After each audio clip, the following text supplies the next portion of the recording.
Good morning, students of class 10th. Here is the change of schedule. The first 3 days I'll teach you literature and the last 3 days grammar and translation.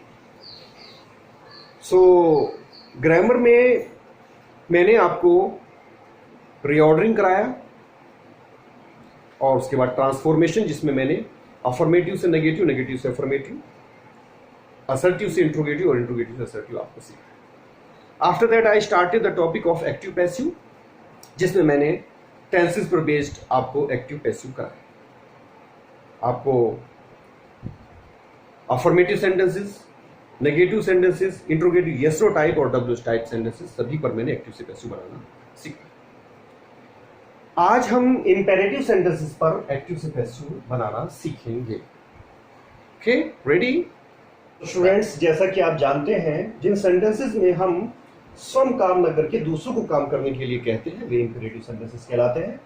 अगर हम किसी से प्रार्थना करते हैं तो please का यूज किया जाता है, और ऑर्डर देते हैं या एडवाइस देते हैं या किसी को कार्य करने से मना करते हैं। These are all the examples of imperative sentences. Question arise here कि इनको एक्टिव से हम पैसिव कैसे बनाएंगे। प्लीज वाले सेंटेंस का पैसिव बनाना बड़ा इजी है। जिस सेंटेंस में भी प्लीज आ जाएगा, प्लीज की जगह पे 4 वर्ड का एक रूल है, you are requested to. Please के स्थान पर आपको ये 4 वर्ड्स लिखने हैं। Here you are requested to, और आगे हम सेंटेंस में जो भी लिखा हुआ है उसकी नकल उतारेंगे। सिट डाउन, जो भी कुछ इसमें। काइंडली अगर आता है प्लीज के स्थान पर तो भी यही रूल है, काइंडली के स्थान पर you are requested to. Is it clear? Now come to second sentence, open your books. इसमें हमें अगर ये देखना है, अगर प्लीज आ जाएगा तो फिर यहां पर भी इसी तरह से you are requested to open your books बन जाएगा, लेकिन इसमें प्लीज नहीं है। तो आपको एक रूल नोट करना है। इसमें भी 4 वर्ड का एक रूल है। पहले हम अपनी तरफ से लेट लगाएंगे और लेट के बाद इसमें से हम ऑब्जेक्ट का यूज करेंगे। फिर अपनी तरफ से हम बी का प्रयोग करेंगे और इसमें जो वर्ब है, और वर्ब इसमें कहां पे होगी? शुरू में होती है, तो हम उसकी थर्ड फॉर्म यूज करेंगे। तो ये आपको रूल नोट कर लेना है, let object be third form. तो इस हिसाब से हम सबसे पहले यहां पे क्या लगाने जा रहे हैं? लेट। और ऑब्जेक्ट हमेशा वर्ब के बाद होता है, इसका मतलब योर बुक्स में ऑब्जेक्ट है। ये बात ध्यान रखिएगा कि कई बार ऑब्जेक्ट में सिर्फ एक वर्ड आता है और कई बार 2 और 2 से ज्यादा वर्ड्स भी आ सकते हैं। कैसे पता चलेगा? एक शब्द अगर है जो कंप्लीट अर्थ दे रहा है तो एक ऑब्जेक्ट है, लेकिन अगर जैसे योवर कंप्लीट अर्थ नहीं दे रहा है, पूरा अर्थ नहीं है योवर, योवर के बाद आपको बताना पड़ेगा कि क्या योर बुक्स, ये दोनों शब्द मिलकर के पूर्ण अर्थ दे रहे हैं, तो दोनों के दोनों शब्द ऑब्जेक्ट है। और अगर इसमें एक वर्ड और डाल दिया जाए, ओपन योवर न्यू बुक्स, तो योवर न्यू ये 2 मिलकर के भी कंप्लीट अर्थ नहीं दे रहे हैं, तो तीनों वर्ड मिलकर के ही पूर्ण अर्थ निकाल देते हैं योर न्यू बुक्स। तो हम तीनों वर्ड्स को ऑब्जेक्ट के रूप में लिखेंगे। Okay, let your books,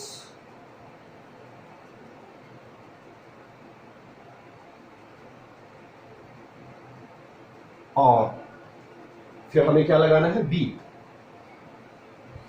open की थर्ड फॉर्म ओपन। एक बात और ध्यान रखिए, अगर ये सेंटेंस काफी बड़ा होता है, open your books at page number 10, तो हमें घबराने की आवश्यकता नहीं है। हम सबसे पहले अपने रूल को लगाएंगे लेट, और इसमें ऑब्जेक्ट चूंकि वर्ब के तुरंत बाद होता है तो ये दोनों शब्द हमारे ऑब्जेक्ट के रूप में आ गए हैं, और फिर बी लगा करके वर्ब की थर्ड फॉर्म लगाएंगे और इसमें जो भी एक्स्ट्रा वर्ड्स होंगे इनको एज इट इज नकल उतारेंगे।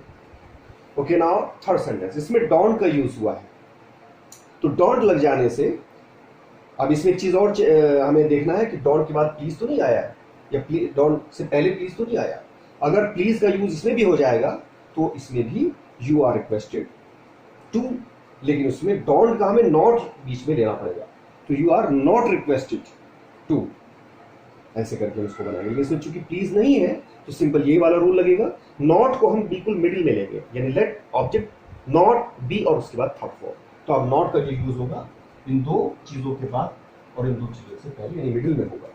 तो लेट के बाद इसमें ऑब्जेक्ट के रूप में मी है, ये बात ध्यान रखिएगा, जब हम मी को लेट के बाद लिख रहे हैं तो ये ऑब्जेक्ट वाले रूप में लिखा जाएगा।